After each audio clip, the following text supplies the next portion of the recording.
Hello there guys, and welcome back to a brand new LEGO Star Wars The Skywalker Saga video. The game is just over 5 weeks away from releasing, and so far we've looked over all of the possible locations for the first 4 films in the Skywalker Saga. So today I have for you all of the possible locations that could be explorable in the game inspired by Episode 5, Empire Strikes Back.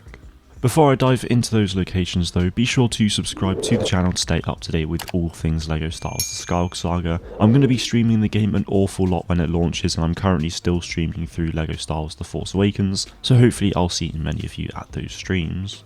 So like most of the Star Wars films, Empire Strikes Back has 3 planets in total, and they are Hoth, Dagobah, and one of my personal favourites, Bespin. We know that all 3 of these planets are fully explorable in the game, and they all have some pretty interesting places to explore, and some are definitely bigger than others, so I'll be interested to see how it goes in the game. Going through the planets in chronological order then, we start off with Hoth. With Hoth, there is only really one notable location that I think we could see in the game based on the film, and that is Echo Base.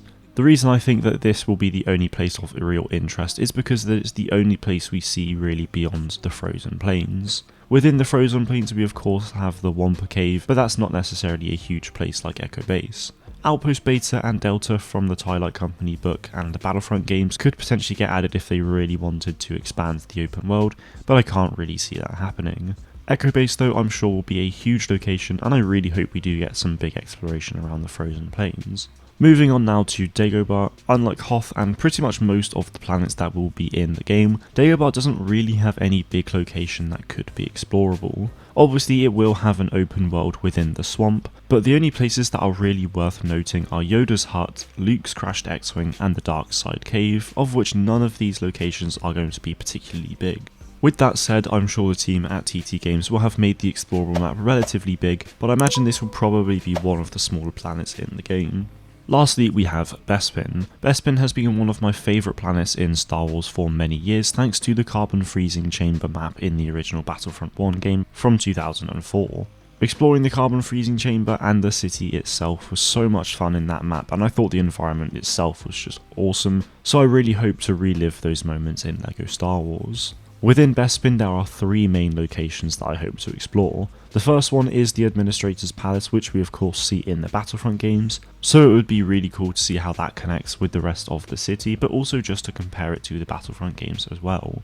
Then of course you have the Carbon Freezing Chamber, which was an awesome map in Battlefront 2015, and you can't not have it in the game along with the rest of the area that Luke and Vader fight. The last place that I think will be explorable in LEGO Star Wars within Bespin is of course the actual city itself. TT Games has a really great opportunity to expand the actual city of Cloud City, just like Battlefront 2004 and Battlefront 2015, but bigger.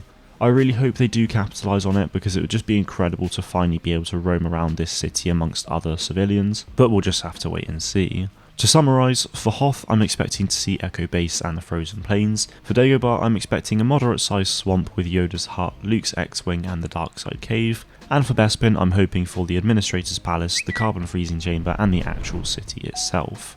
If you think there's anywhere that I particularly missed from Empire Strikes Back, then please feel free to let me know in the comments below.